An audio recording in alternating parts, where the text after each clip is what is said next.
Whoa, whoa. Welcome, everyone. It's Tuesday again. And as you may notice, I'm in partial cool mode here. I reserve the right to enter full cool mode, which involves having a double pair of sunglasses on.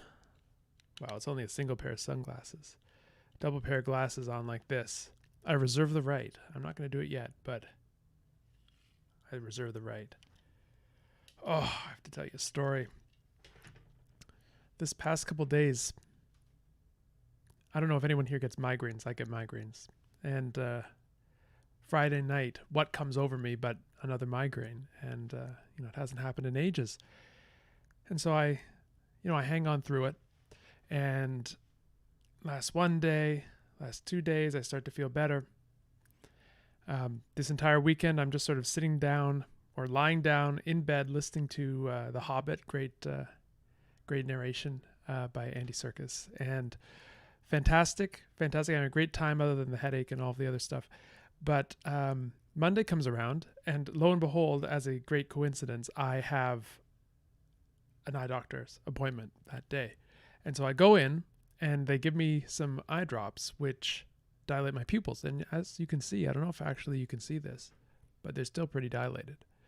And I was thinking, hey, I'll go to the eye doctor, I'll come back, I'll get some work done. Oh no, these pupils were so dilated that I couldn't see a thing for the entire day. And so, there I am in ultra cool mode with the hat and the sunglasses. Again, just for reference, so you can imagine what it looks like. It was like this all day. I was walking around and people were saying, "What, are you just cool?" And I would say, "Yes." And then I told them the story I just told you. So if that's something you're curious about, why I'm in partial or full cool mode throughout the stream, that's the answer. So I'm very glad that it's gone, that I can actually see text again, and I can actually participate in some conlanging and actually catch up on some of the work that I've been falling behind on. But that's hopefully explains the whole get up. So, hi everyone. Welcome. Okay. What I'm thinking for today, we will return to our analytic proto-Conlang. I've been, during the few hours here and there that I was able to actually read things, I was checking on some of the papers that were, that Logan recommended last week. And so I think I've got a good handle on how to handle some, I said handle twice. I think I've got a good grip on how to handle some things in this this language. So I was thinking, as a plan for today, number 1, finish translating the Proverbs.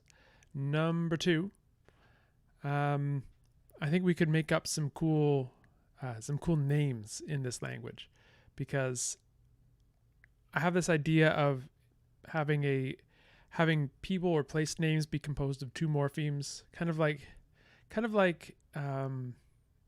Germanic personal names, where they're composed of, they're sort of bimorphemics, things like strong wolf or grim raven, this kind of thing. Although we wouldn't be wolves and ravens, it would be whatever's appropriate for this part of the world, but that kind of thing. And so I thought that'd be a fun way to kind of grind out some vocabulary and come up with some names, have some fun. Logan rocks the double glasses look. Excellent. You can also do the kind of like old CSI Miami thing.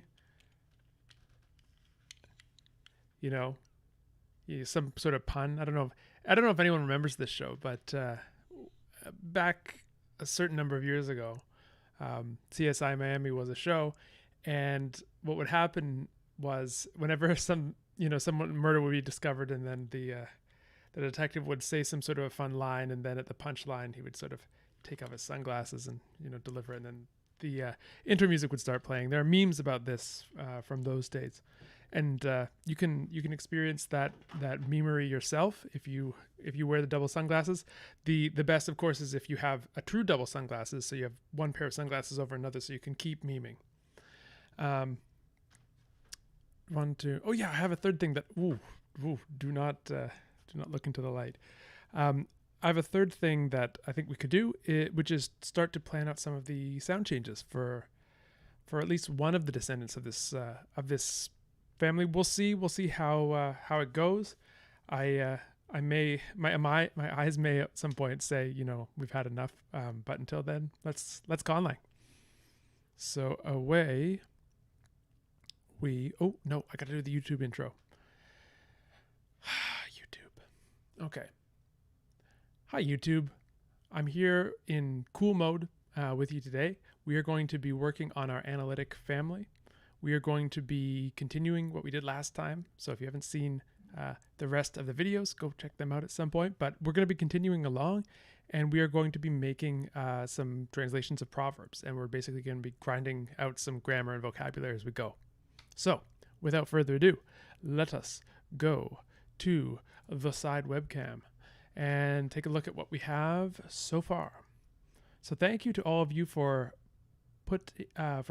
submitting or sending in some cool proverbs, which we have started to, where do they start? They start about, let's just add another line there so we can see. Don't judge a fruit by its peel. The sea causes all souls to go free.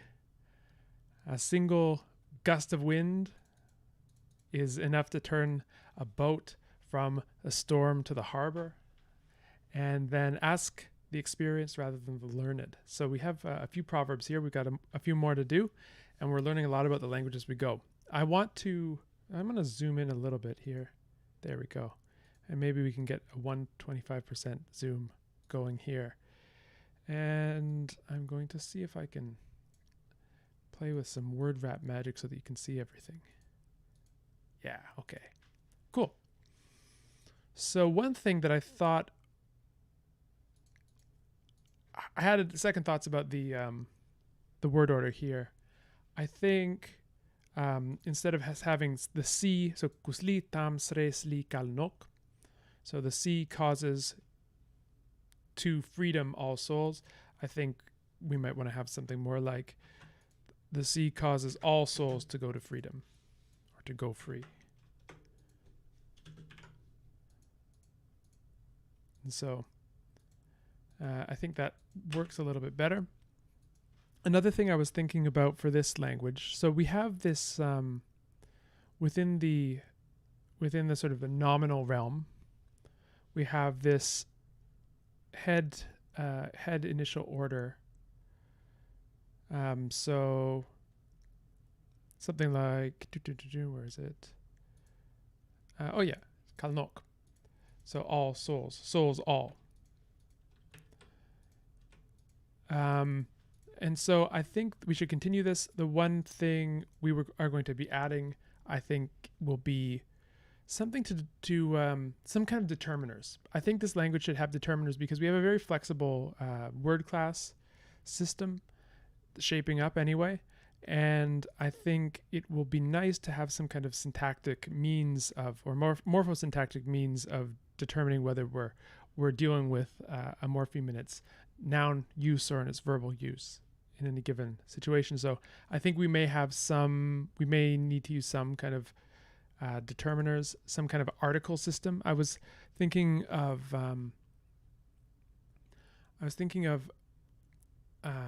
some Polynesian languages which have proper versus common nouns encoded in the article system. So you have a different article for proper nouns versus common nouns. Proper nouns being things like names.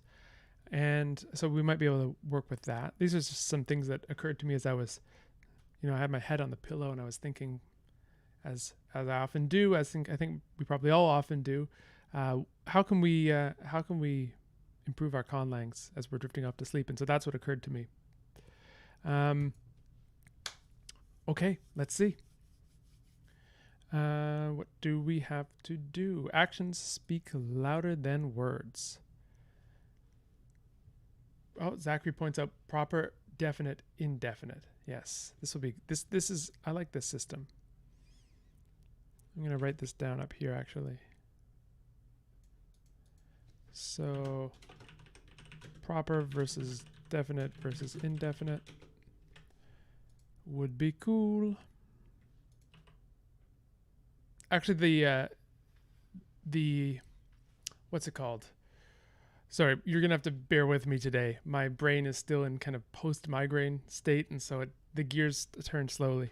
Um, there are some interesting complications with what's going on with those determiners in, or let's just say, let's be a little more pre-theoretical and say those articles in Polynesian languages.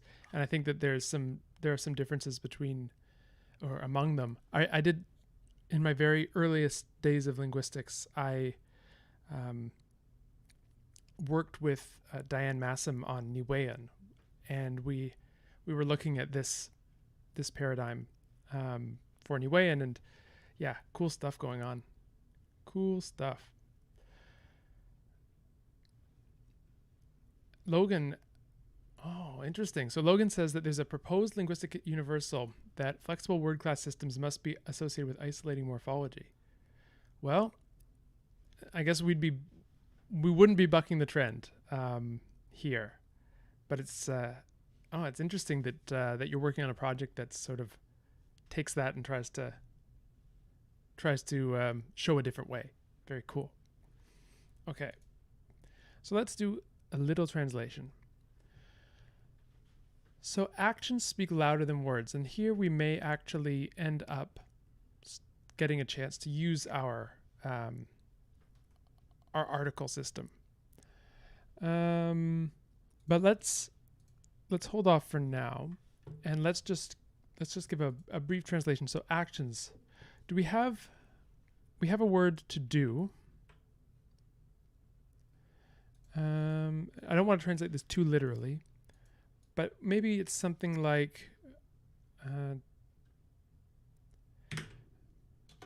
I'll just do a free translation into English, or a rephrasing.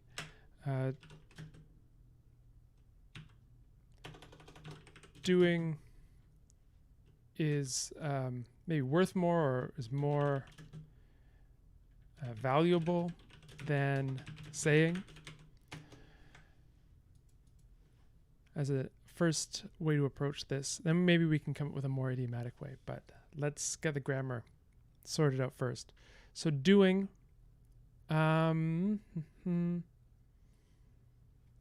can just use our sra to do.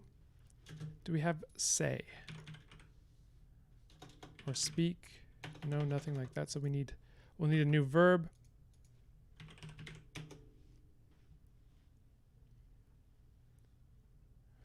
Oh, that's a tasty citation. Thank you, Logan.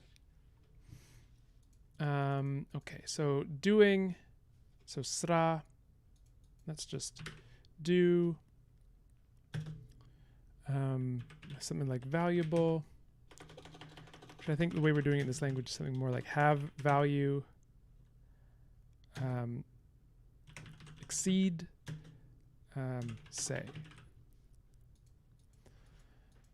Something like this. So sra hu. I don't think we have anything for value yet. For exceed, we have our kind of comparative, our grammaticalized comparative construction, which comes from this verb meaning to cross or surpass. And then we need something for say. So let's just make sure we don't have anything for value or worth. No. Okay. And say. So let's take a look at our big list of word forms that we've been using. We'll come back to this and we can come up with, are we sure? We didn't have something for say, right? Because we just translated this North Wind in the Sun passage. I suppose no one actually says anything in it. Alas, okay. We'll go back and we'll make something up. So what can we do?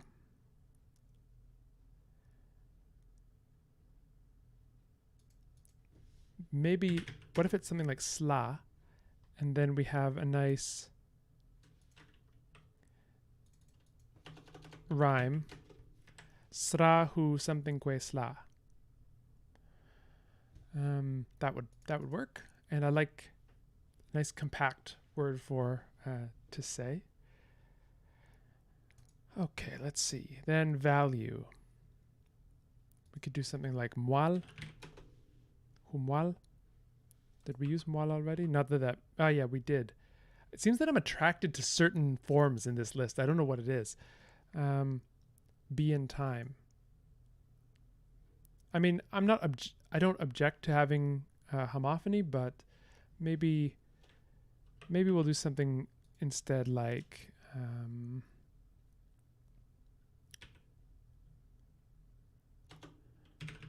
noal. So then we'd have something like sra hunwal quesla.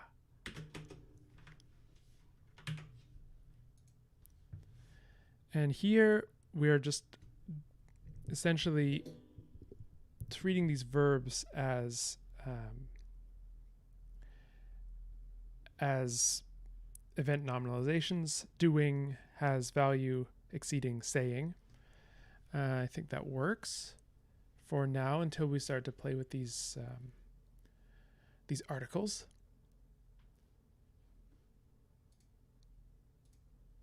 Very good. Okay, sra hunwal quesla. Maybe we can do something. We can make a variation of this so that we get more chance to play with grammar. So what about we could do sort of like an agent nominalization in English. So we have this headless relative construction we've been using. One who does has value exceeding one who says.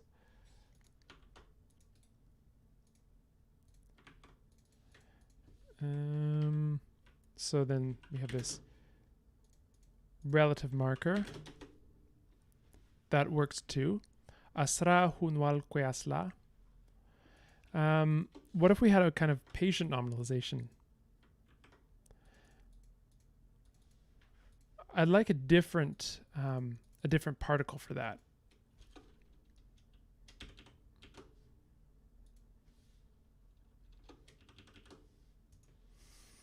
I'm kind of thinking of classical Chinese here.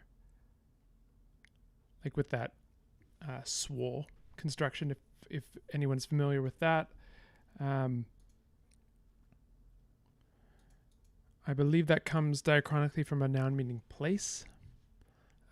So we could use that. I have to make sure I'm on the right tab here so I can see people from Twitch as well as from YouTube. I don't know why that's not default.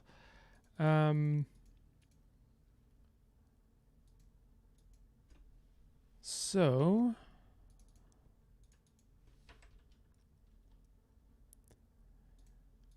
well, we have a verb meaning to suffer, don't we? Tra.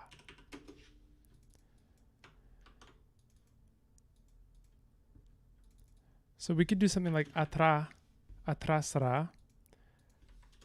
although this is like one who suffers doing, one to whom things are done. I don't think we want the malefactive passive. I think we want something more gentle, more positive. So maybe there's something like receive that we can use.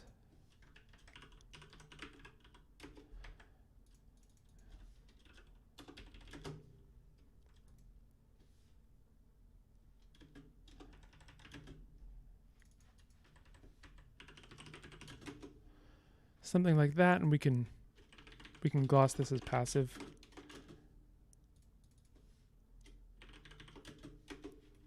With the meaning of what is done has value exceeding what is said. And so we just need a form for that. Okay. I don't think we have anything like this. Nope. Okay, so let's make some more forms. Something I think light. We want something light. Maybe something like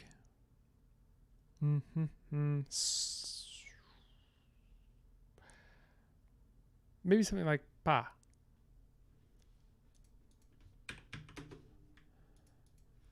And then I'm thinking what we could do, we could have something, yes, we could have apasra hunwalque apasla. But maybe we don't need the relative marker when we use this this morphology, and we can just have something like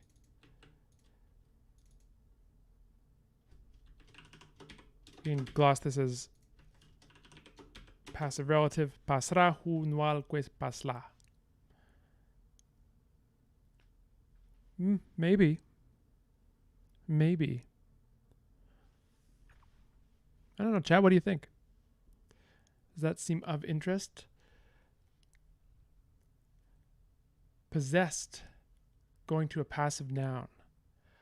So would that be, Zachary, do you have in mind something like,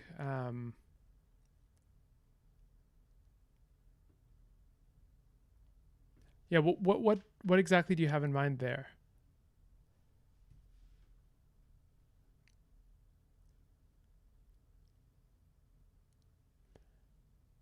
I think my brain is moving too slowly for to be able to get away without examples.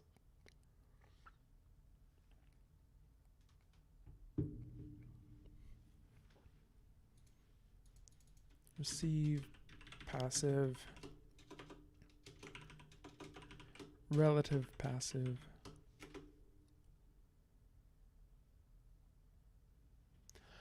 I do see Twitch's chat more so now because the way that this is set up, it just defaults to YouTube, and then sometimes the Twitch chat passes me by, but now I can see it if I have the right thing up because I'm competent. Eventually. Yeah, I'm on the right tab.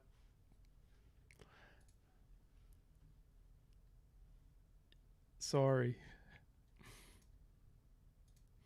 Okay. So did I miss something from the Twitch chat? Because for some reason, when I haven't switched to the tab yet, and if I switch to it later, it doesn't show me the history.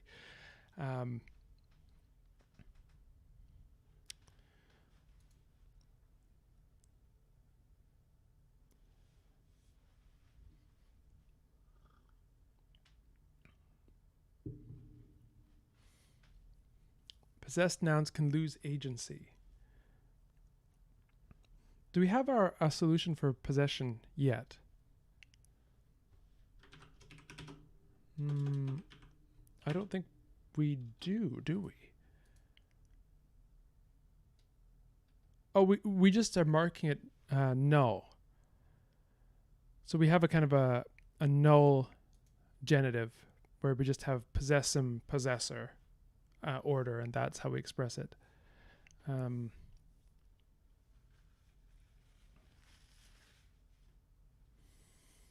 Interesting. Okay. Well, Zachary, if you put in a little example of how it might look beforehand or how it might look after, maybe we can figure out how to add that.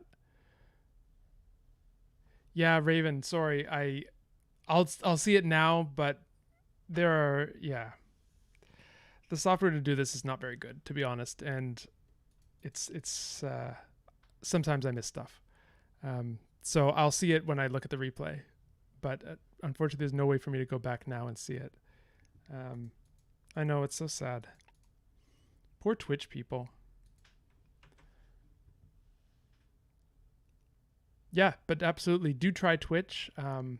Maybe if Lucy saw, she can copy me those text thingies. But yeah, thank you again. Also, somewhat preemptively for bearing with me today because I am moving at about half speed. Okay, so I'm gonna leave that then. And move on to this that's next proverb. Make sure you have enough coconuts.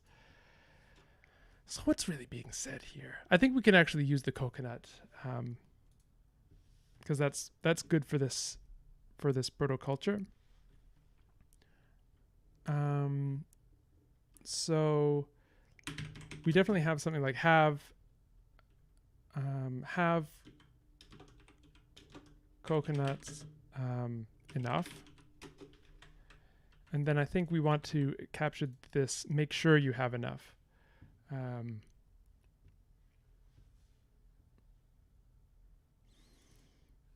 So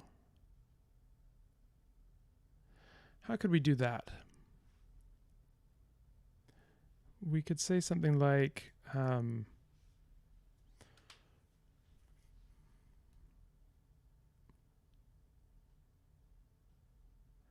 maybe say something that know that you have enough coconuts, or know that you will have enough coconuts. Do we have a verb to know?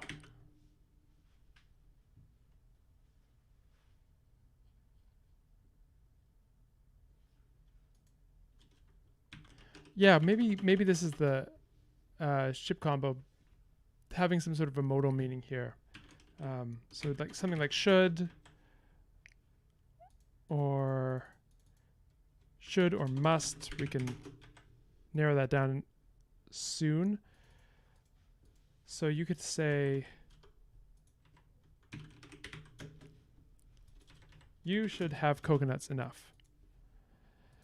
And we need a form for should, and I think we need a form for coconuts, but we have the rest. Oh, I don't think we have you. You should, who is have. Do we have a word for coconut yet? I don't think so. No. But we do have a word for enough, I'm pretty sure. Enough. Yes, barus.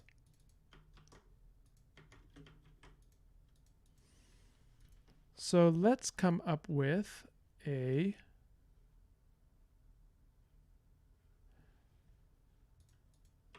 second person pronoun.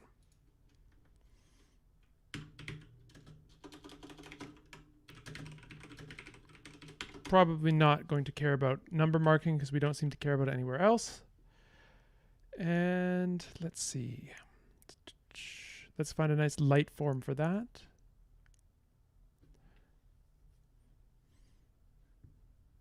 Maybe something like ga. That could be nice. And then let's come up with this form for coconut and should.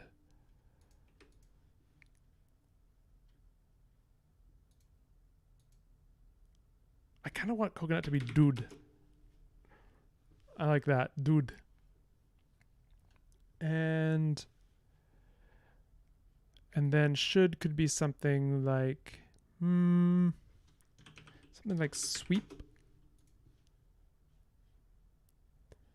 And one thing to keep in mind is that at this point we're more or less pulling things out of thin air, but once we start going into the descendants, we'll have a lot more kind of fun derivations. We just need to come up with this first raw material, this first raw kind of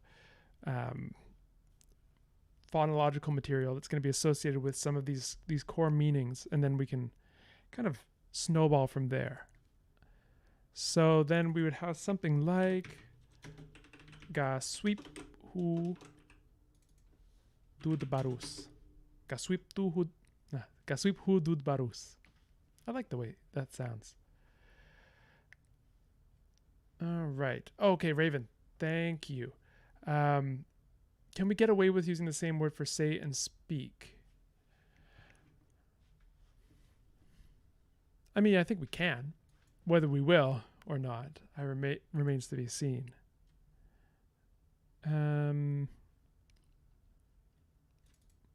Let's keep it underspecified for now between the two, and then if we feel the desire, we can maybe use reduplication, or we can derive something, or we can invent a new root.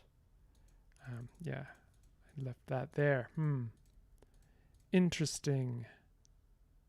Yeah, let's leave this for now as extending to both meanings.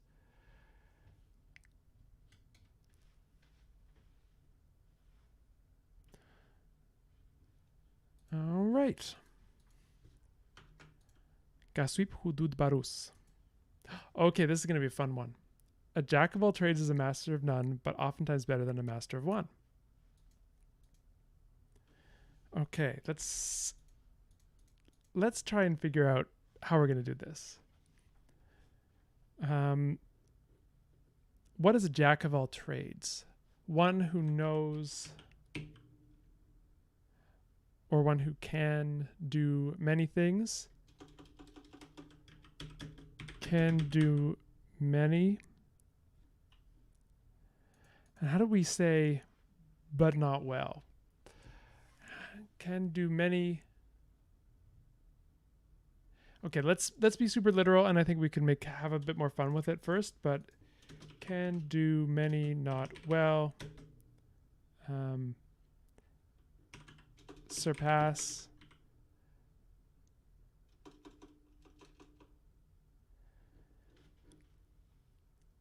Oh, we need our relative marker here. One who can do many things not well. Often can not do one well. So here's our subject. One who can do many things not well often cannot do one. I guess I'm not saying thing. Maybe we don't need to.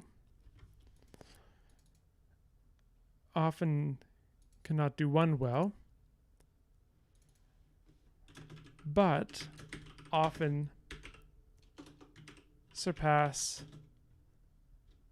one who can do one well.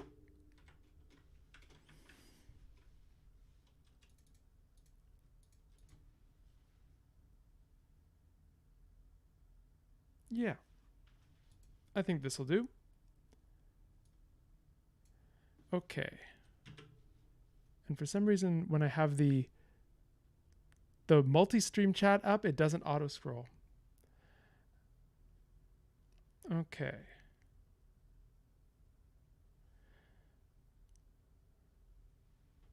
One who knows all things ends up knowing no things, but he might surpass one who knows one thing.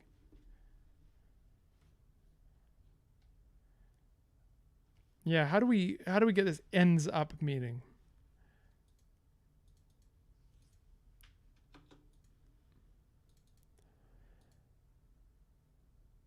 We're getting a lot of mileage out of our surpass word in these proverbs. I guess the proverbs are very concerned with what's better. Doing one thing's better than another. One sort of person's better than another. This seems to be a core concern of these proverbs. Yeah, so we could do something like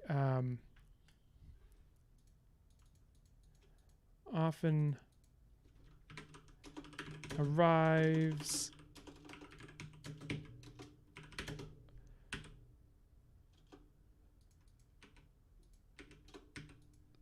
so we have this. How are we going to fit all this on the screen? Let's split these clauses.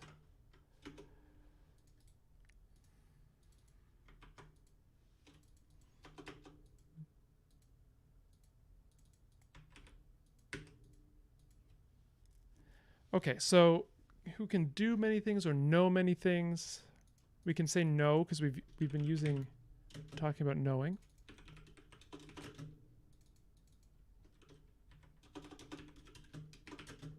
Okay, so let's take this step by step. Thank you for the suggestions.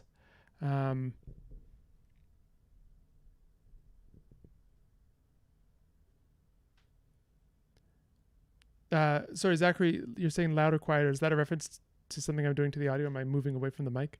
Let me know. I will be mindful of this. Okay, so what do we have for... So I think if we are using no instead of do, we don't have to have this can in here. Okay, so then we have something like ah. What's our verb to know? Come on, we did have something. We did have something to know, right? Ah.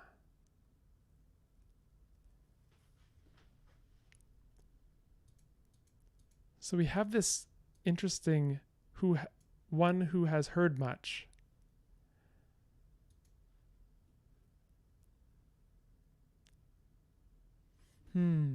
Interesting. I mean, I like this one who has much hearing or who has heard much. But I don't think that's really what we want here. I think we want a verb that means to know.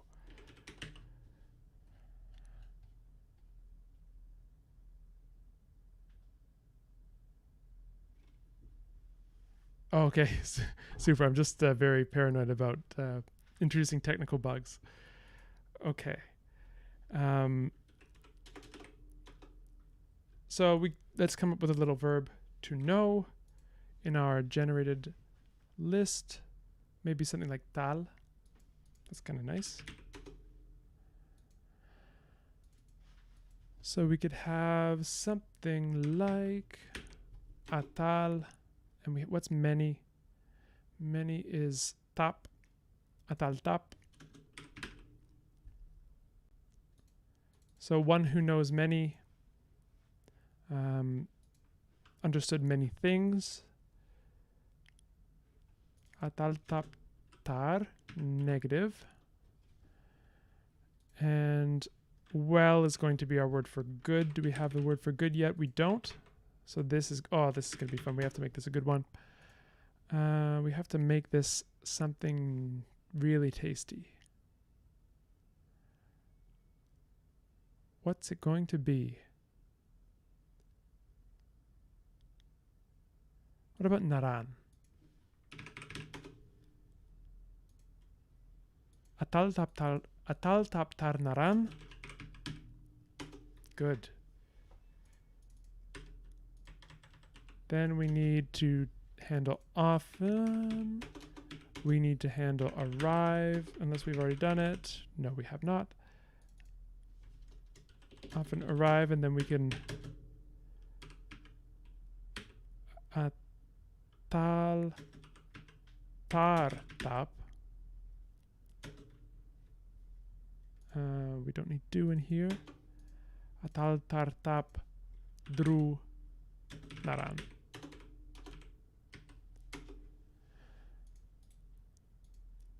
And then, okay, so we'll put this in bold so that you know you can easily see what it is. And then, but, I don't think we have any kind of but or and yet. Oh, we have and. Maybe we can,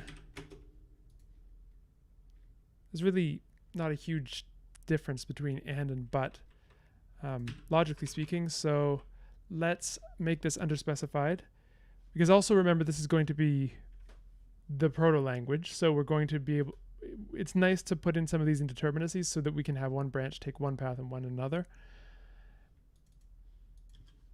So then ma, often, que,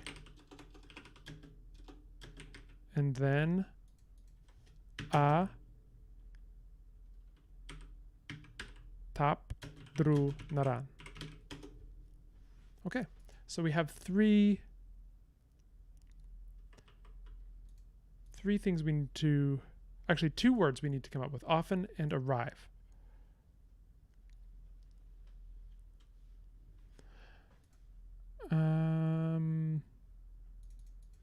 Thank you. Wait. I need to okay, I need to catch up. Sorry, everything is going kind of in slow motion right now for my brain. Zachary, please don't you apologize, because if you have to apologize, then I have to apologize 10 times. No, everything is good. So the second clause in brackets shouldn't have tap. Okay, let's reconstruct why this is, just so that I am staying on top. So tal is no. Tap is much. So we do not need much in this clause. As Ship Combo points out, thank you so much for that. And similarly, this should be tar, not tap. Oh, sorry, tal. Oh my goodness, this is turning into a tongue twister. And then there is the question. We have come up with something that means at last. Okay, Raven, thank you. This can be used in the place of to end up. So where is our at last? Oh yeah, we still need to come up with this superlative marker.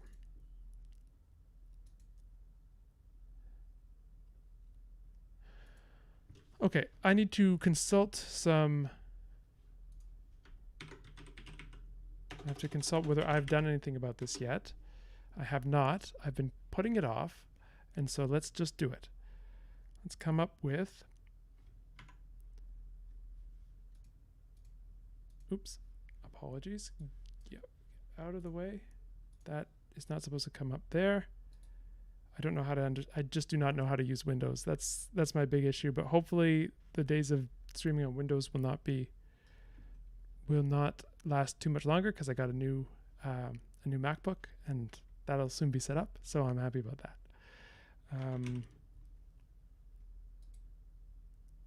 Okay, so if I open this here, thank you for showing up on the correct screen. And then we need to look up superlative. I'm just looking up in my copy of the World Lexicon of Grammaticalization, a very classic reference work. So we want a superlative. So it's listed in here. We have all. All is used as a superlative, or forms a superlative. So something like surpassing all. So then bakal que, and what's our word for all? It is nok. So at last becomes bakal que nok. So we have blah, blah, blah, surpassing all. So then let's find out, let's try and keep ourselves on track.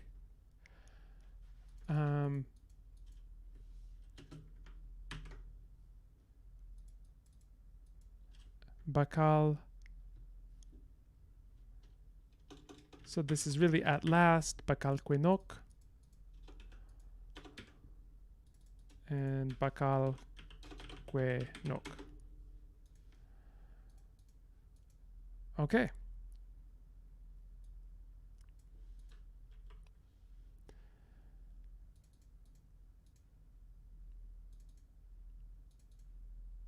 So then, whether we want to use this whole phrase, I don't think so. But we can just use the word to end, meaning to come to an end. To end, to arrive. Bakal. And then we just need often. I think that is going to do the trick. So we don't need a separate root for arrive. Let's find out what we have for often. I want a sesquisyllable. What about something like parit?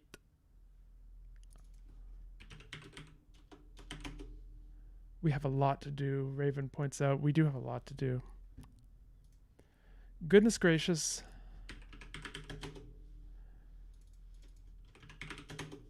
Okay, what do we think about this? Go back. Atal tap tar naran parit bakal atar. Okay, wait, you can do it, Colin. You can do it. Atal tap tar naran parit bakal atar. Every single time. This is painful.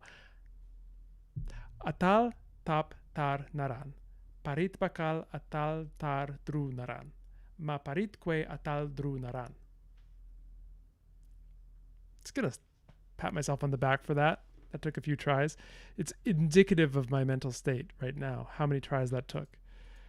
Okay. But I like it. I like this a lot. Oh, Violet, thank you for the form. Let's use that.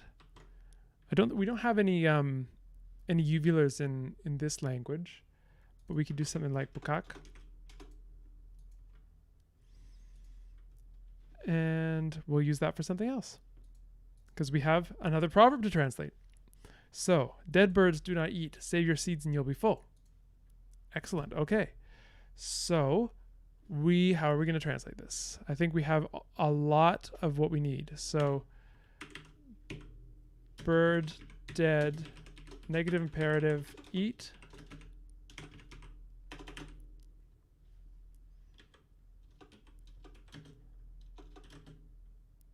Save, seed, and something. We need some sort of a future. I think we should have some kind of grammaticalized, maybe go to. We can use that. So go to full. And go away link. I hate this link feature. How do I get rid of that? I love how it removes the link, but it just keeps this random formatting, because obviously that's the natural thing you want, right? Okay. I just can't stand that there. I just have to.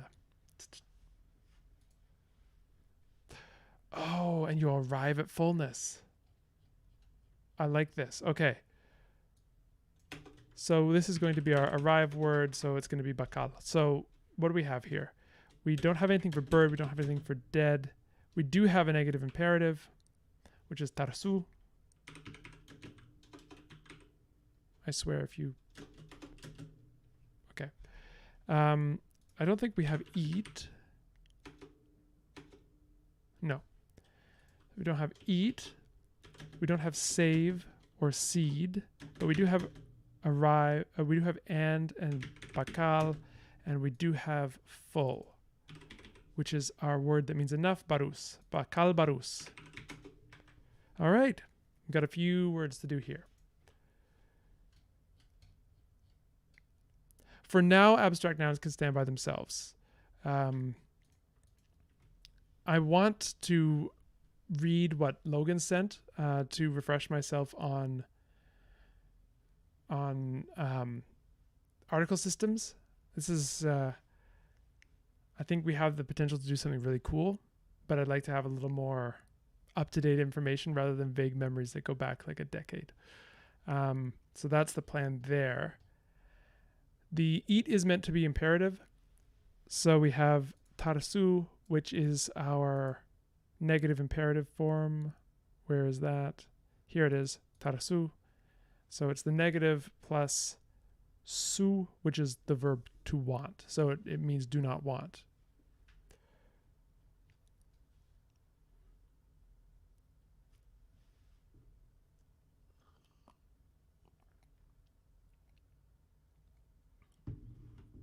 Okay. Yes, so it's don't eat dead birds, but the way I understood it here is that dead birds is topicalized. So as for dead birds, don't eat them. So we're talking about dead birds already. Dead birds are the ones you shouldn't eat.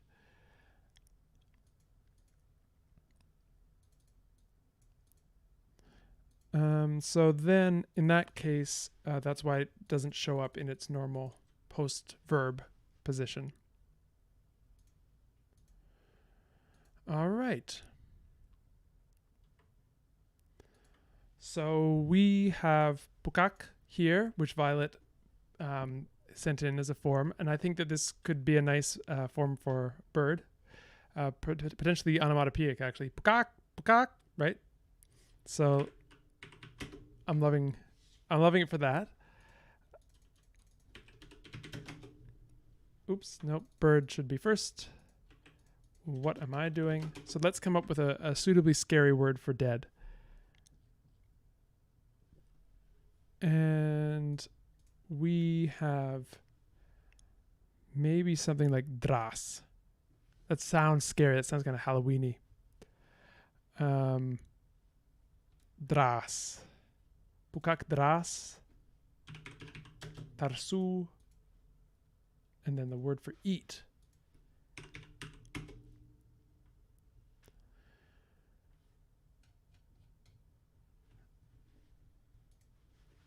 Okay, we need a form for eat.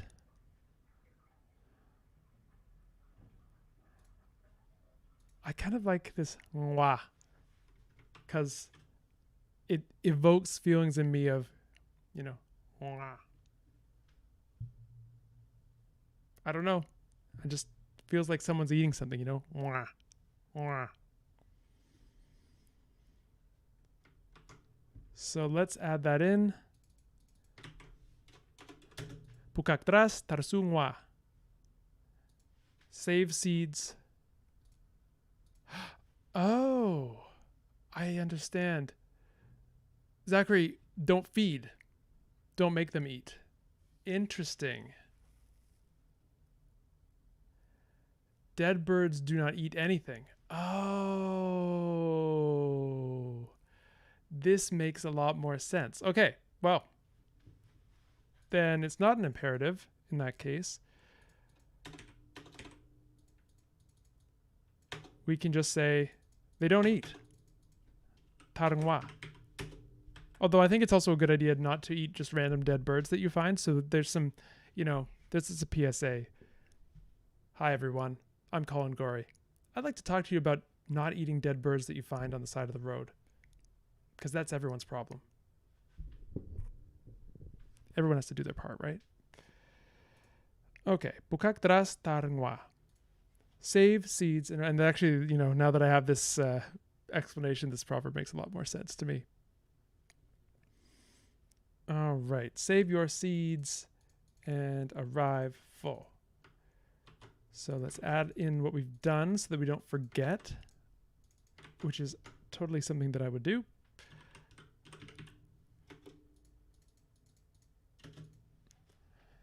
And then save seed. Maybe this is going to be something like hold, retain, this kind of meaning.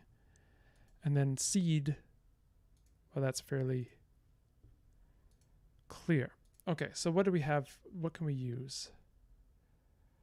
Maybe for hold, we could say dwan.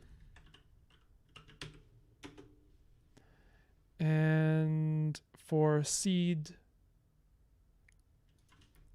what about sui? Dwan sui. Yeah.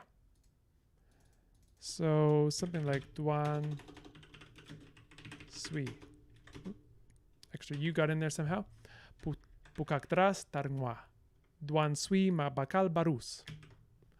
Ooh, I don't mind that.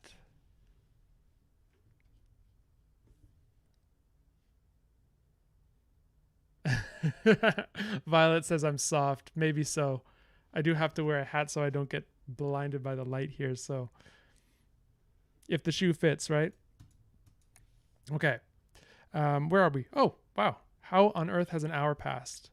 I'll stop this segment, then we'll move on and we'll do some naming. YouTube. I'm just going to say goodbye to YouTube first before we do that. YouTube, thank you so much for joining me and my absurdly dilated pupils. And thank you very much for bearing with the, 50% mental energy version of Colin that you've seen here today. I think we've had some fun. Come back and see what we do next for this language family, which we still have to name, right? We'll get around to that. But anyway, like and subscribe, and we'll see you again next time. Okay. So next, I'm just going to take a quick break. Stretch. Hydrate. Goodness gracious. Heavens to Murgatroyd. Okay. So, oh my goodness, how is everyone doing today? You heard my tale of woe. How are all of you doing? I hope well. I hope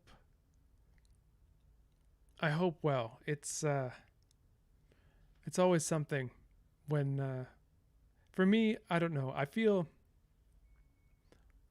I get nervous when I can't advance on projects. Among them Conlang projects. By the way, I've had some ideas for one Conlang that I've been working on. I will I'll just show you briefly in this little intermission-y bit. This is something that I was working on somewhat imperfectly for Lexember. Maybe I can... Oops. I'm just going to get it up from my website because I started putting a bit of the documentation on here. Okay, let's see if I can just... It's called Akinam, and it's kind of my excuse to teach myself about Sumerian. So I'm working on some of the grammar very, very, very slowly. How can I... It's a bit off center. Yeah. But it's got a fairly simple phonology. This is what I've been wanting to work on over the past couple of days, but I have not been able to look at screens at all, even with my fancy dark mode, which, by the way, thank you so much to all of you for helping me get this on dark mode now, get my browser on dark mode, because if you hadn't done that, I would not have been able to stream today. So I just want to show you one part of this because I think it's kind of cool. I don't know why it is, but I really like this. This one sentence here, Fane saram fi matawan. And it means he went to Holy Saram, which I think is some sort of a cool, cool city, cool holy city that this group cares about. And so far, I'm just kind of taking Sumerian sentences from example grammars, doing a total morpheme by morpheme calc, putting it into this, just giving new phonology to it all. And then I will take that grammar of Sumerian and throw it away. Well, I won't throw it away. I'm not throwing away a grammar of Sumerian, but and then just sort of let the language develop from that seed. But this is one of these sentences, Fane saram fi matawan. And I just love the way that came out. I don't know. Sometimes I have these like one sentence or one word that'll just fuel my inspiration for making that Conlang from then on. It's like, yes, I finally figured out what the seed of this Conlang is. And for me, it's this one sentence here. And then another one here. Huasar ken umfaneni famu womafiuku. The only thing I'm not sure about is this womafiuku. I don't know about this. Womafiuku. It just doesn't have the same vibe, so I might have to fix it, change it somehow. But anyway, that's that. So that's one of the things I was frustrated about. But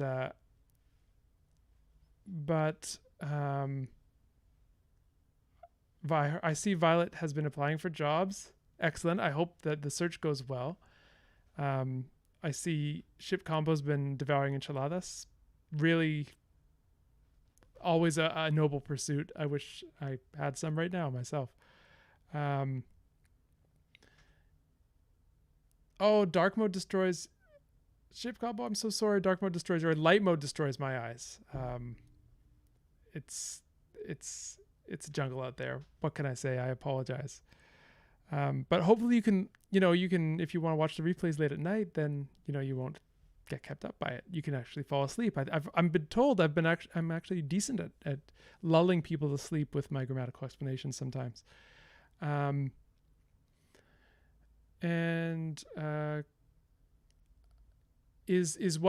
Zachary asks, is that a suffix or a postposition? Which one?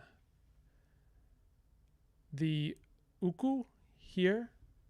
This is actually the root to pour.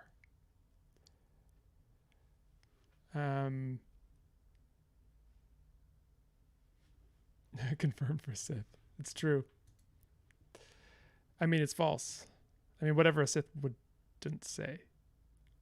Anyway. I'll scoot back here. Oh, Logan, thank you. That's very nice. Well, you know, Chip, better that you fall asleep to it than I fall asleep doing it, right? I think that at least we can get through it and don't have just me off the corner dozing off for hours streaming. Although that might be kind of funny. Okay, I think we should move on. So next thing. Oh yeah. Sumerian grammar is something else. Sumerian grammar is something absolutely dastardly and devious.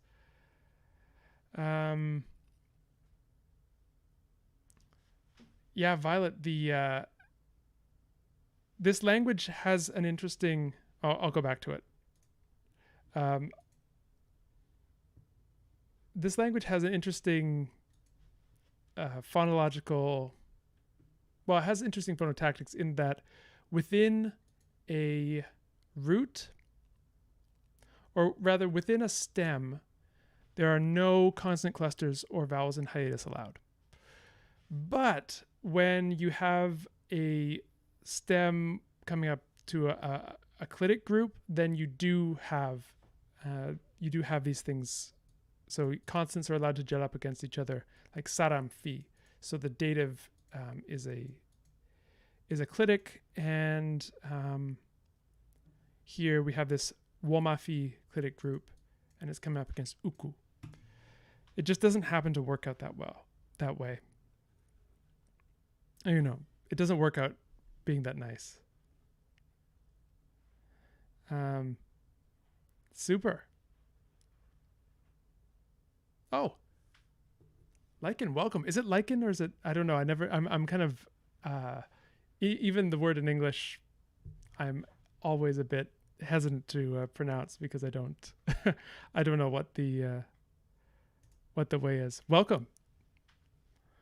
Okay, I am going to lichen. Okay, excellent. Okay, first try. I am going to put us into the next segment. So let's do it. YouTube, hello, welcome. You've caught me in cool mode again, or at least semi-cool mode. I don't have the sunglasses on yet. But we're in cool mode because we are going to be making some names in this proto-language, in this analytic proto-language. We are going to be making some cool names. I want to do some world building with this. It's in the very, very incipient stages now, but we're going to make some cool names, and then hopefully we'll get inspired by some of these names, and we can make these into cool historical figures or something, or maybe folk heroes. We can use them as names in little fables and stories that we translate, something like that. So that's the plan. Let's go into the side webcam. Okay. So I'm thinking for our name, the structure of our names, I think we should go for this kind of a bipartite structure. So, or I think the term is dithematic when you're talking about Germanic names. So Germanic names, and there are other naming systems that work this way, are generally two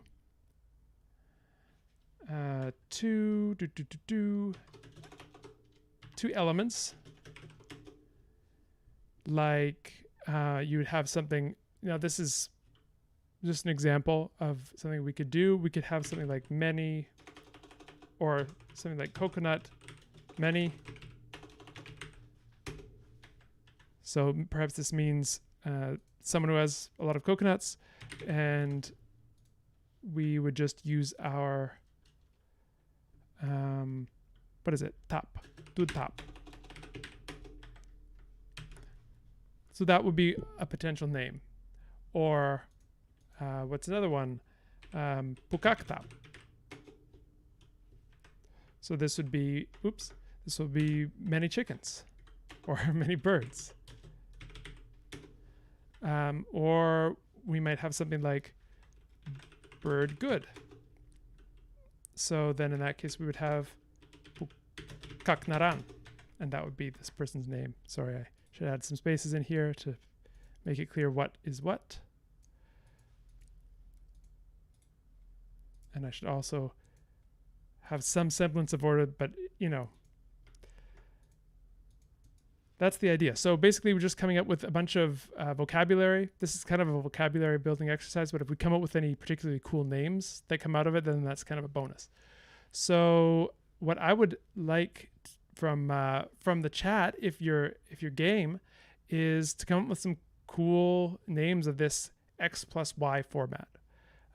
So maybe we have a special folk hero named Pukaknaran or Pukaktap. You know, it's the good bird. And so the good bird goes around and gets into all sorts of fun adventures, and yeah. And we could have a whole, you know, thing about the Pukaknaran stories, and then maybe Pukaknaran develops over time into some different form in one of the descendant languages, and it becomes a really popular name, and you know, we can have all sorts of fun with this. So let's make another sheet, and we'll call it names, and we will take some of these over here as inspirations. And where are we? Okay, we need to put this up to, yeah, okay, so this is let's put it in some sort of order here. Me being a keyboard shortcut knower. Okay, there we go. So here's the name, here's the translation. Apply some style, and away we go. Okay, so on the left we have our names. On the right we have our lexicon. I think we could probably also fit another tab with some phonology.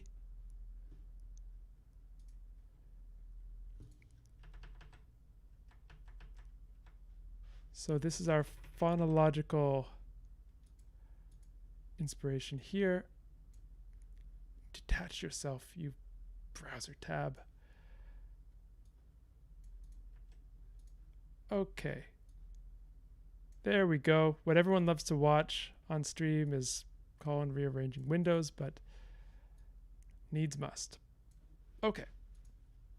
So for those who have not encountered this language before, the phonology is kind of interesting. We have what's called a sesquisyllabic structure. So each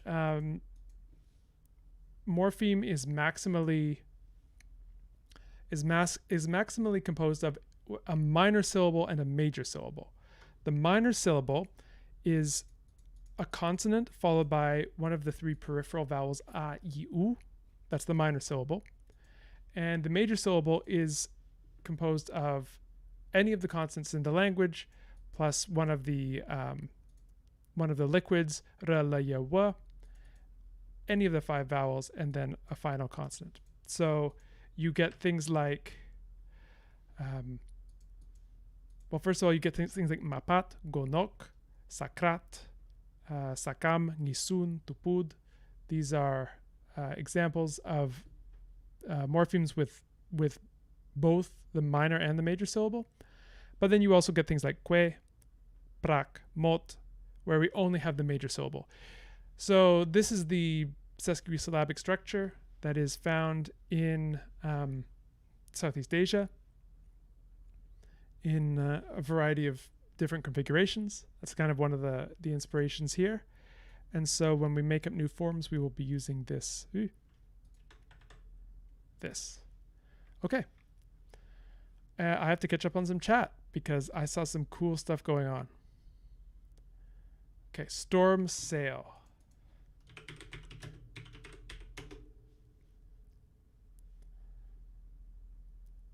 Violet asks, can we have pukak be like a fowl type bird, and then titip being a cute little songbird? Oh, I love this. Yes, let's do it. So bird, but specifically fowl. And what was it? Titip. Titip. Bird. Songbird. Excellent. All right. Fish arrow. Just going to write these down quickly. Thank you for all the suggestions. Oops, that says storn. Fish arrow, fish spirit. Okay, but one thing that we have to contend with this language is that our compounds are going to be head initial. So if we're talking about, so if we have something like fish arrow, which kesbawur was the form given to that. Is that an existing form, or is that new? Kes, okay, yes. Kes and then bawur. Perfect. So this would be a type of fish, kesbawur, because the head of the compound is going to be on the left.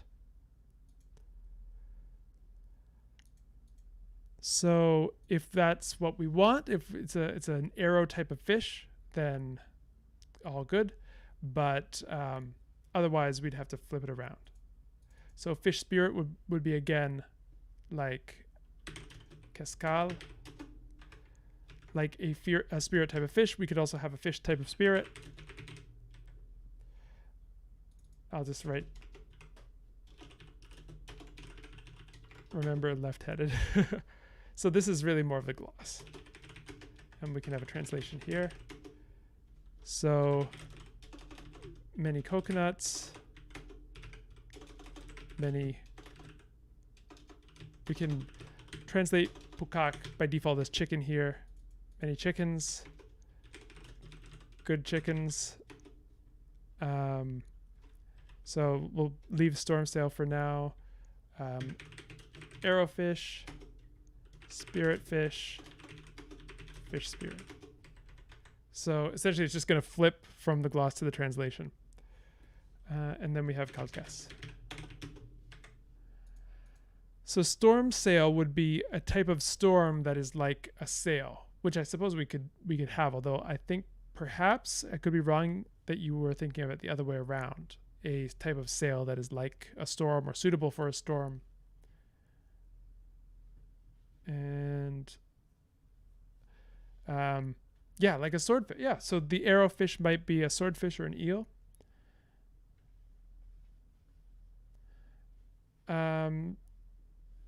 Yeah, so we've got both kalkes and keskal. Would we expect to find count noun plus count noun in names? I don't see any reason why not. It could be something like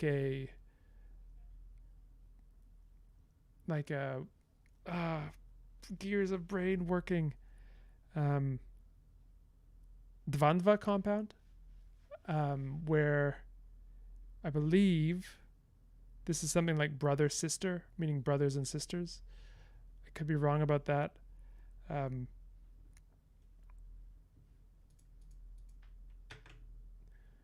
So that could happen, something like that. Sunflower. So something like flower and sun. We have sun, which is re. Just adapted it to English phonology there for some reason. Re. Sun. And do we have a word for flower? I don't think we have a word for flower yet.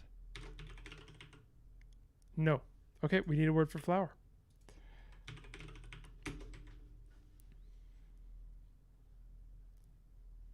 What could we do?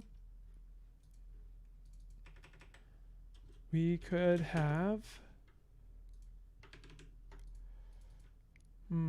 flower.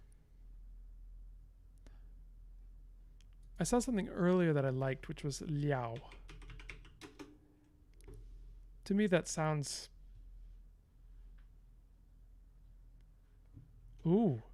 Lupit. Okay, let's leave Liao for something else because I like that. Lupit. So, lupitre. We need to handle this storm sail situation. So, storm, I believe, is ngisun.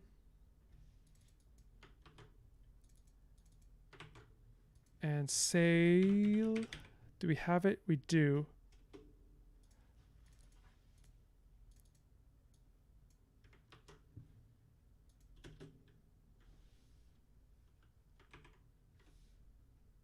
Although this is the verb to sail.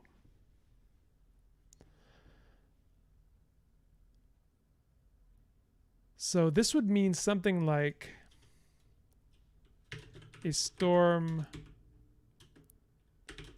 of sailing, or a storm for sailing in, maybe. Ngisun roban, maybe that's like a storm that's not too bad.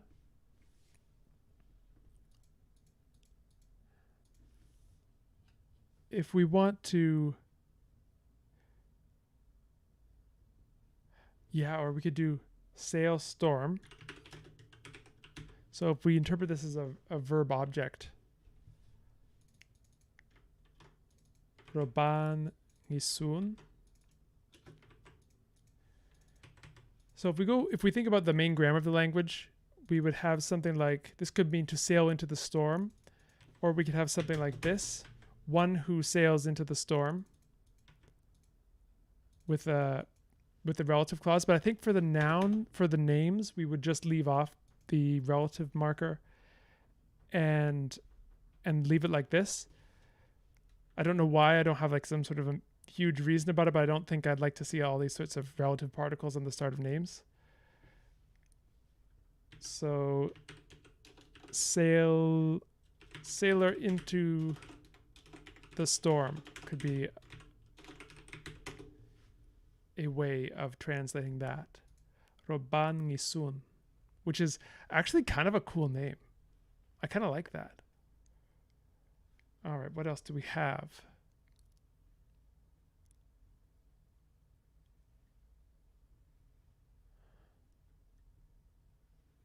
Sun and flower.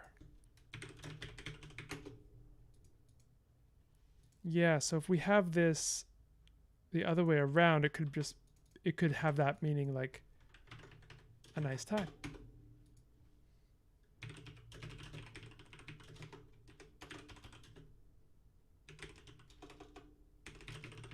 Good weather, nice day.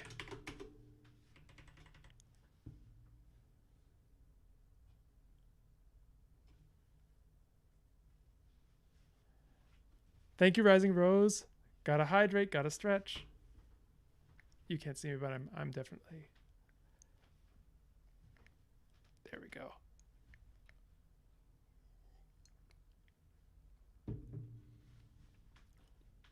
Yeah. I think we've come across something here. The sailor into the storm as the name of a folk hero. I like that. Roban ngisun. Roban ngisun. I really want to apply some sound changes to this, but we'll wait. We'll wait. And they called him Roban ngisun, meaning sailor into the storm. Oh, it just has that, yes, I like it. Okay. What else do we have?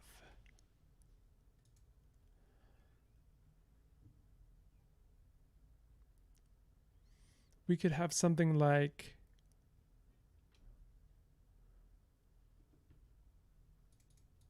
maybe something like suffer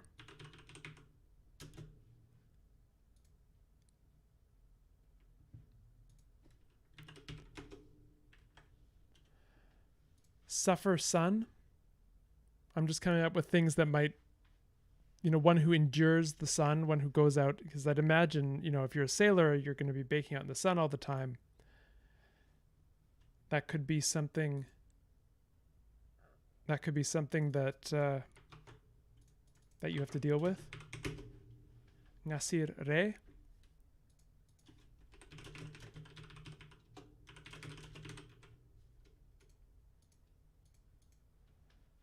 I like these kind of like highfalutin. I don't think you should say highfalutin, right? That just sort of that's sort of what's the phrase?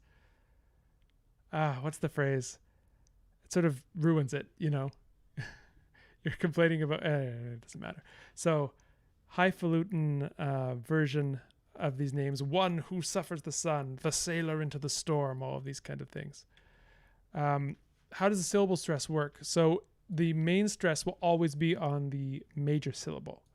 So you have this kind of iambic pattern: sakrat, munal, sakam, gisun, tupud. And what's going to happen as a preview, I think we'll be able to do a bit of this today, is we're going to wear away that minor syllable in a lot of the descendant languages to get a true monosyllabic language.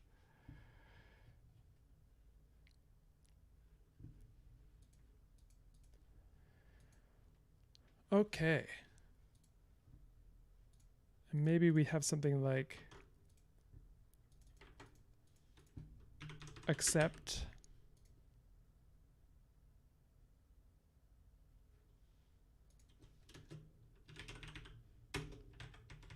liap sakam, accept blessings.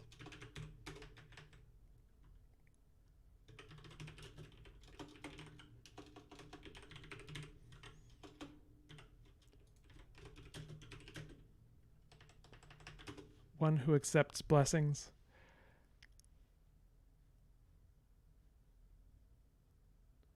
What else do we have?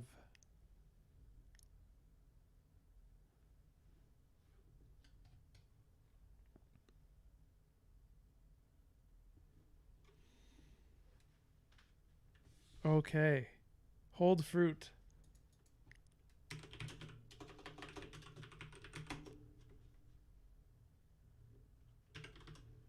Accept soul. Kusli lusul.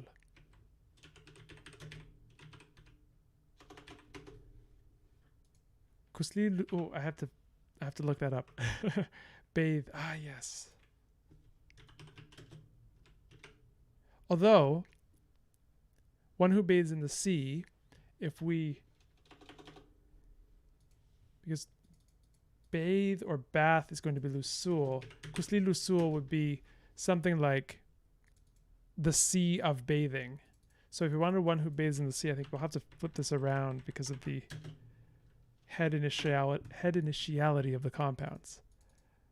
So something like bath, sea, meaning sea bather, one who bathes in the sea. Nice one. Accept soul. Okay, what do we have for soul?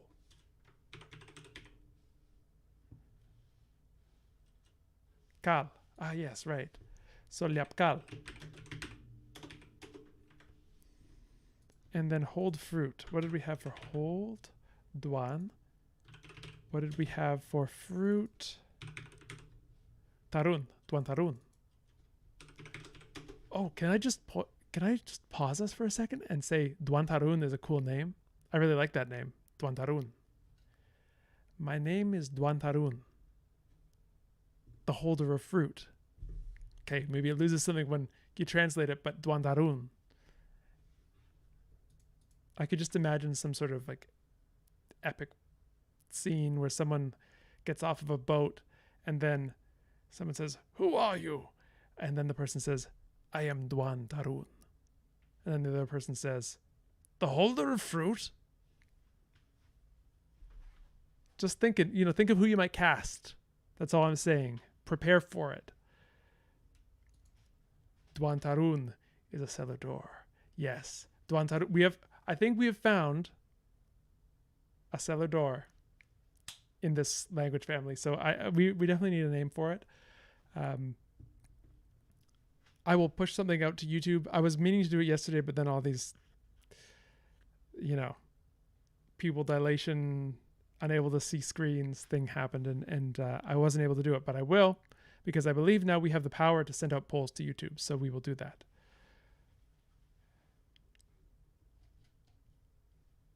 Okay. I'm catching up on some of the chat. Water-based names. We do have a word for water, right?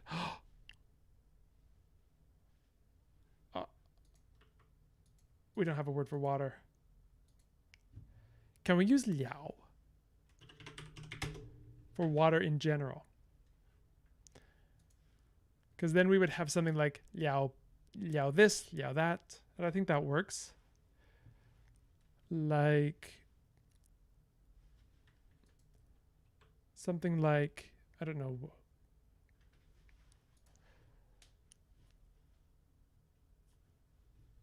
What would be a good one? Ra liao, which means from water or come from water. So I could see, you know, real folk hero energy here.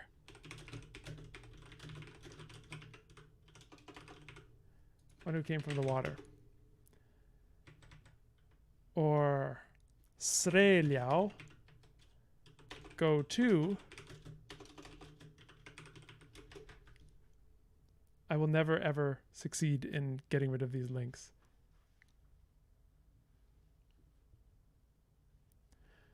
Gao sakam. Water bless. Blessed water. One who goes into the water. Oh yes, okay, this is great. This is great.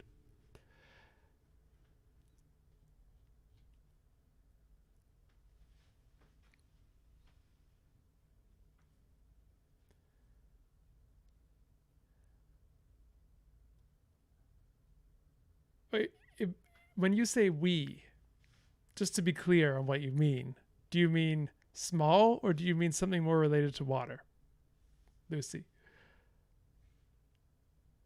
Because if the latter, I'm okay with this.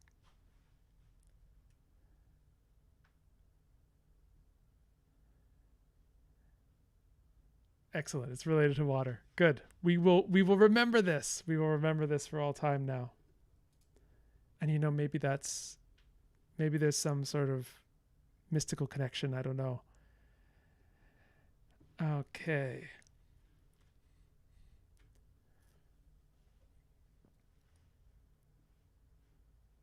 Yeah, no, I got it in the end. I got it. Thank you. Okay, so yeah, let's use our naming prowess to come up with some names for places as well, because that's something I think we're going to want. Think of, you know, the fantasy map at the start of the novel. We want to have some names for different islands and different seas. Do we have a word for sea yet? Yes, we do. Kusli. As to the question of whether liao means drinking water or seawater, that's a good question. I think that's probably something that we do want to have a distinction between for this language. So maybe we could have this be salt water. We could have a different word entirely for fresh water.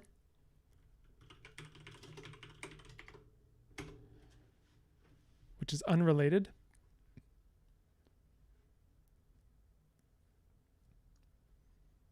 I think that's a good idea. Sunshine water.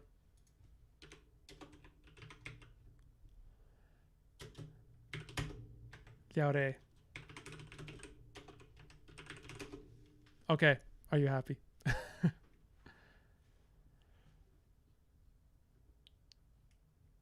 Awesome.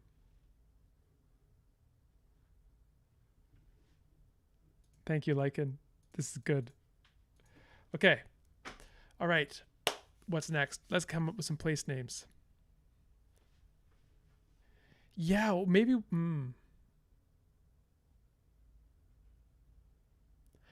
Yeah, no generic word for water. I think this is the direction we're going to go in. So let's come up with a word for fresh water. I'll put it to the chat actually. Any kind of water word for fresh water. You have the phonology here.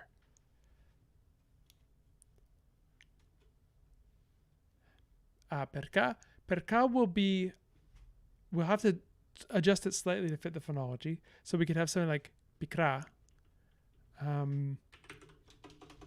because we could only have a, I, or u in the minor syllable. So we have some example: pikra, kuluk.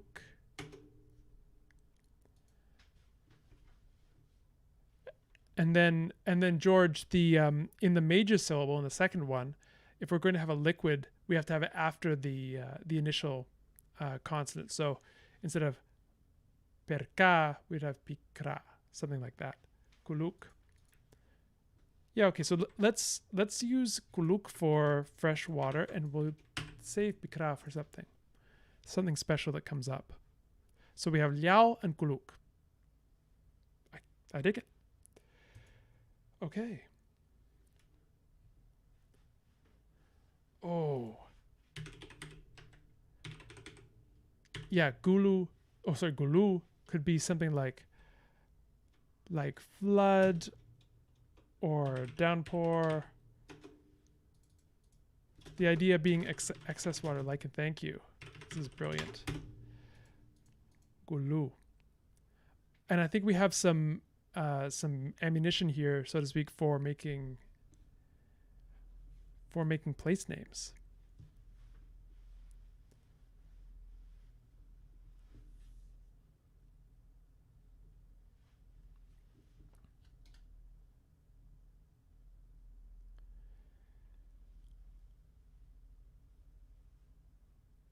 Gulu.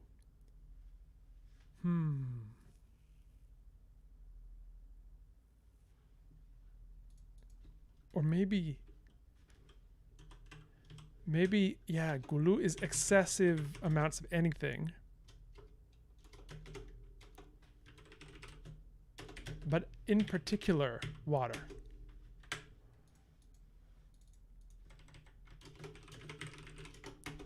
I like that. Okay, gulu. So then let's come up with some names for places. So what do we need for this? I'm going to just do a quick sort so that we can bring a little bit of order to the world. So what might be useful for making place names? We have toir, which is hot. How will I do this? I'll just put them here. Here for now. We have tutan, which means north. We have titip, which means birds, in particular a songbird. What else? We have sidal, which is a stream or non-navigable river or any obstacle.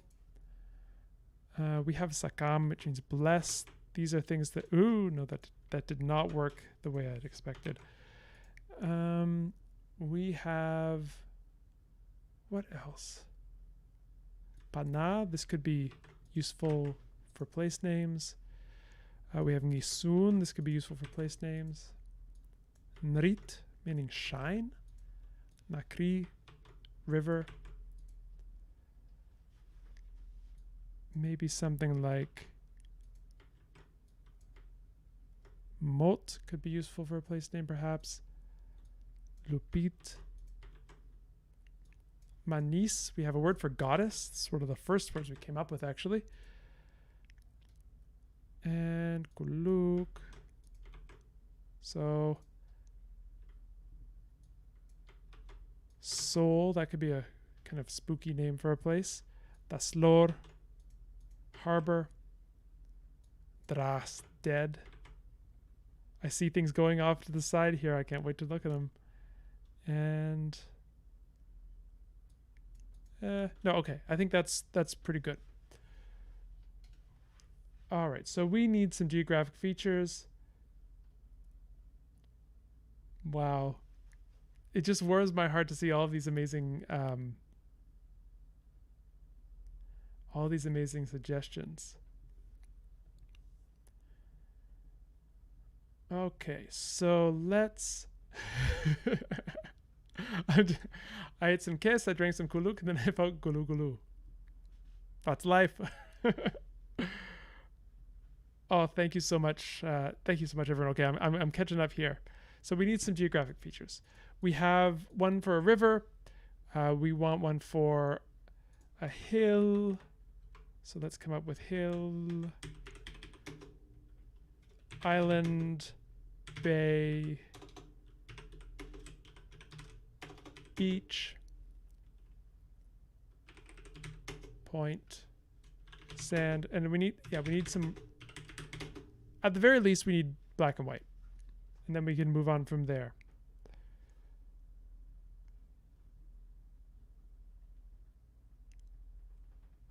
Motmanis, the goddess's house. Ooh, putting that down. Motmanis.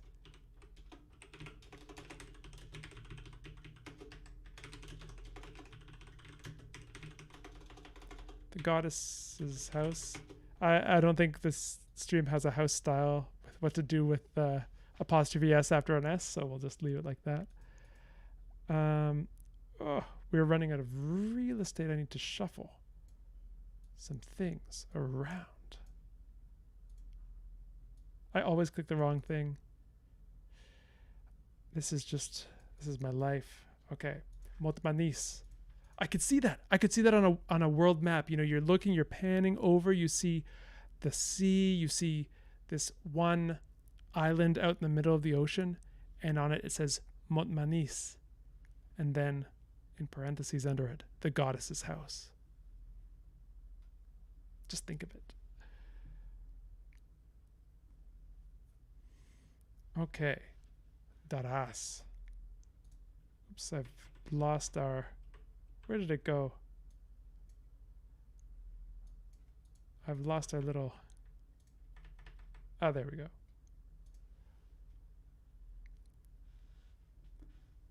Okay. Okay. All right. The hands are warm. The knuckles are cracked. Let's do this. Okay, daras, George. What are we gonna put? Where are we gonna put daras? First of all, let me just check to see if we don't have anything like that already. We do not. Maybe daras can be something like bay. Oops, daras. And then we could have something like Daraskal, the Bay of Souls. What? Daraskal is the Bay of Souls? That's...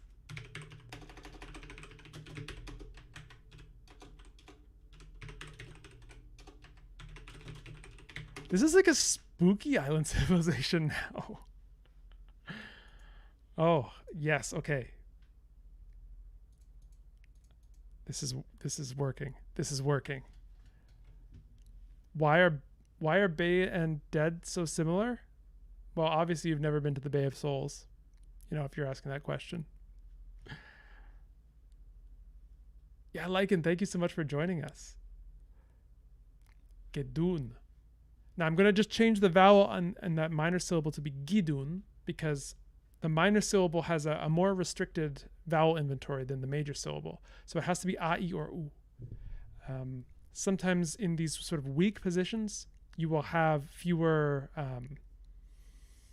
contrasts available. And so this is a case like that. So I will put in Gidun.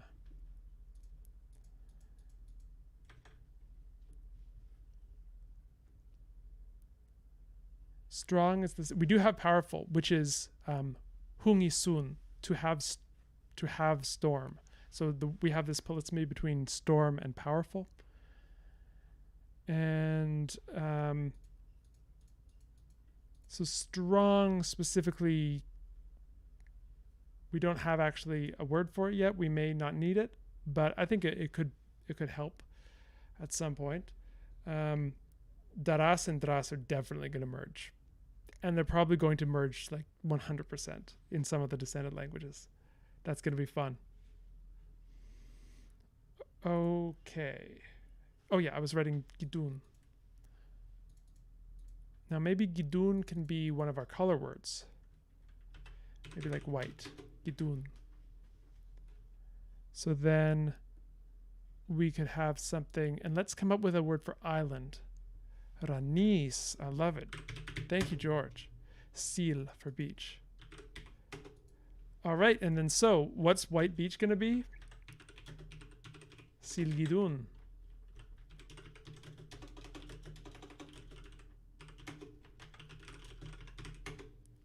Which is very, you know, yeah. Okay. You know what's interesting? Earlier today, I was feeling just so, I don't know if, you know, for those who joined later, you didn't hear my little thing. I had a migraine over the weekend. It was rough. And this is part of the reason why I'm in cool mode here so that the light doesn't get into my eyes. But I was just in this sort of, you know, feeling like sort of a zombie walking through the earth. And then I heard Motmanis, I heard Daraskal, I heard Duantarun, and I came back to life. So thank you. Okay, what did I do?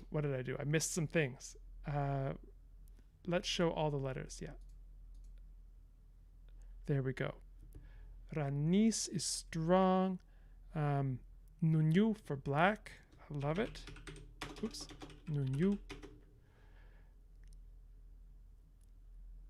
And Lucy, I know this is the second time you've said it, so I will do it now.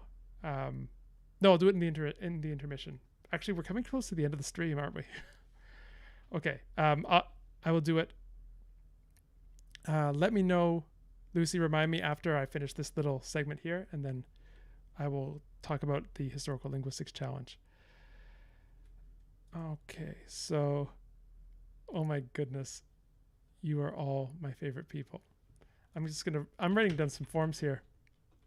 Malu, Niña. Oh, that's amazing. Niña. Kalir. Thank you. Baur. Silbaur. Oh yeah, we already have Baur. Sorry. Silbaur, beach arrow. The beach of arrows.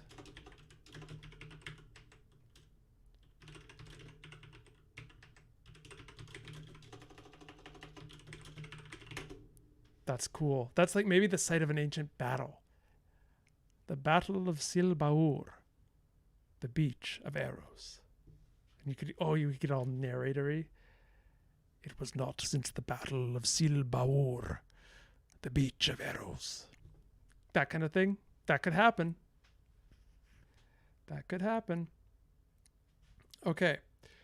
We are talking about color universals now, aren't we? I'm going to put in some ngabye. Yes, that one works really nicely.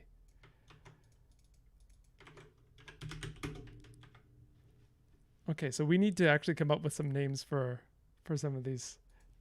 I see Inan. So let's assign some free meanings that we have. So I don't know what we could have. Dipan be sand. We could have maybe Malu be point, or Dinan be point, Malu be hill. I'm just assigning things at this point. And island, I almost feel like we should have a monosyllable for that one. Ralyao. Ralyao for island. So coming from the sea. Oh, I like that. So this could, we have it up here already. So I'll just.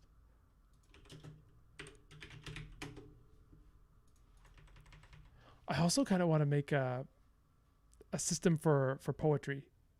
So maybe there could be, if you think about kennings, like in, say, Old English or Old Norse, which are there at least in part to allow the line to conform to certain requirements of alliteration.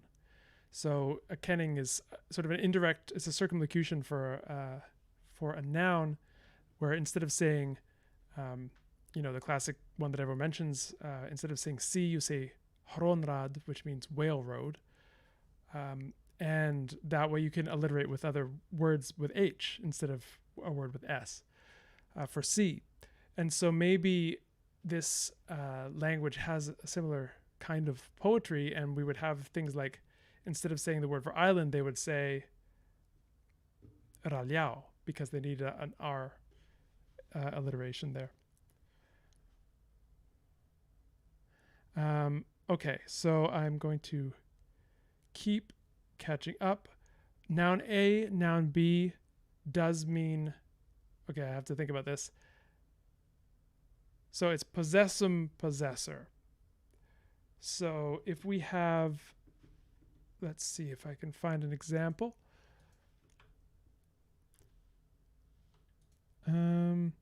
So we have here, the traveler feels ray sun. So rays of the sun, bawur re.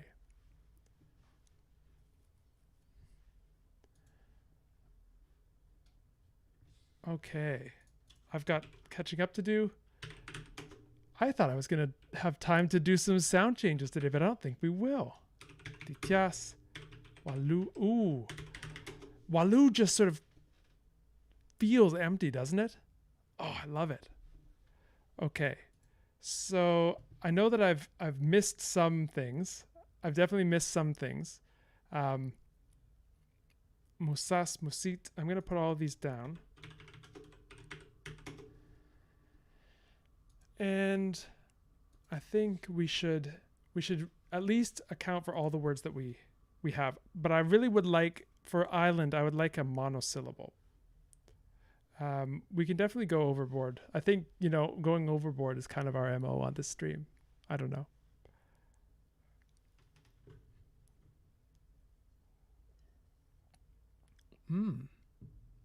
Oh, that's really cool.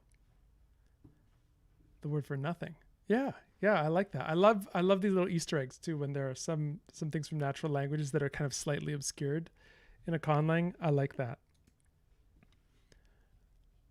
Okay. So then let's give ourselves a word for island that's one syllable, some sort of a CVC, I think. What about just mon? Am I stealing that from anyone? I could be. Mon.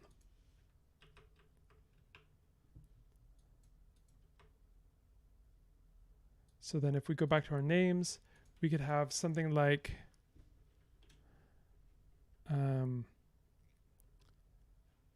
island empty, mon walu.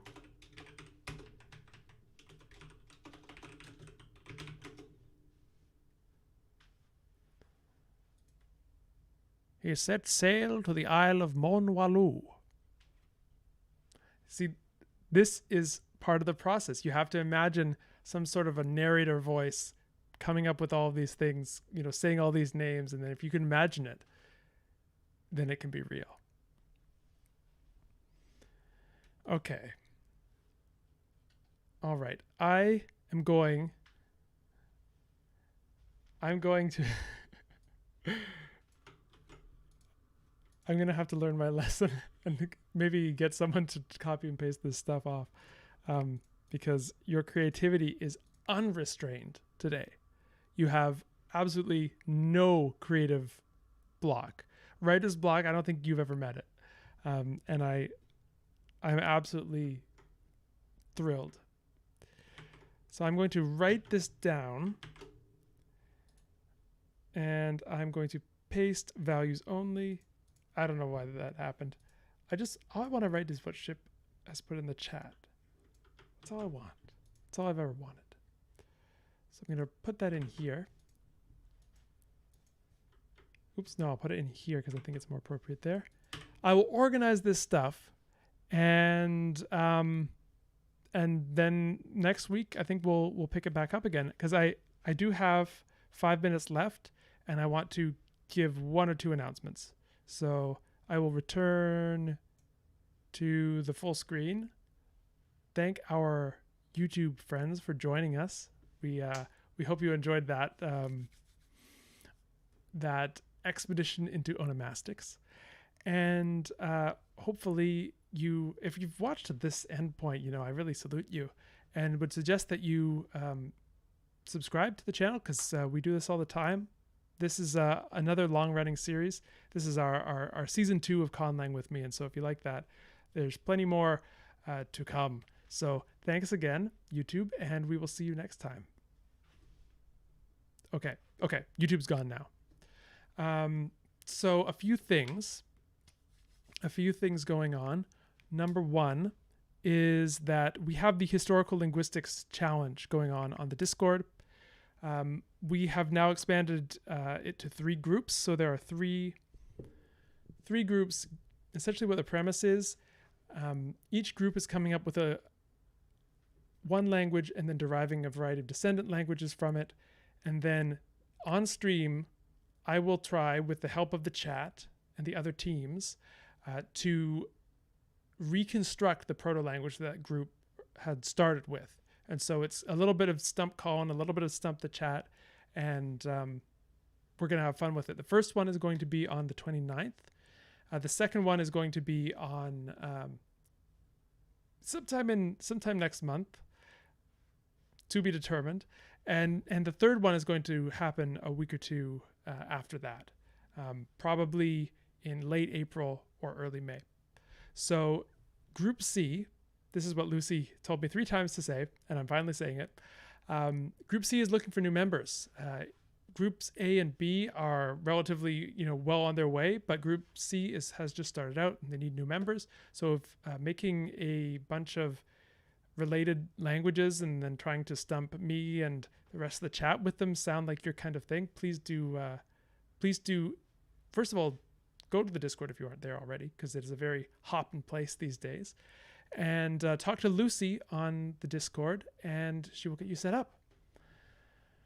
Okay, so, and the other thing I have to announce is, if any of you are familiar with Intellect, it's sort of an organization that puts on these fun salons, and I am doing a series on Beowulf starting this Thursday evening, Eastern time, so 6 to 8 Eastern time, and we're going to be meeting 4 times over the next 2 months, and we're going to be,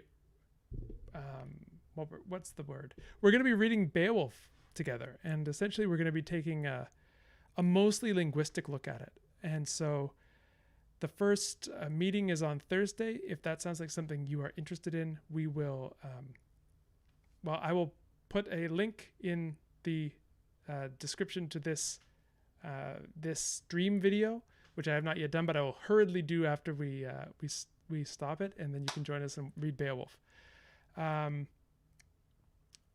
Yes, join us. We have fun. We are cool. We wear cool hats. So I don't know what else, what's not to like, right? Okay. Thank you all so very much. I think we've made it to 2 hours. I did not imagine that I would be able to do that today, but thanks to you, we made it through. So I really, really appreciate it. Thank you so much for bearing with my slowly turning gears today, and we will see you again on Thursday, where we will return to the call languages. Okay. All right. See you next time. Oh, yep. See you next time, everyone. Bye for now.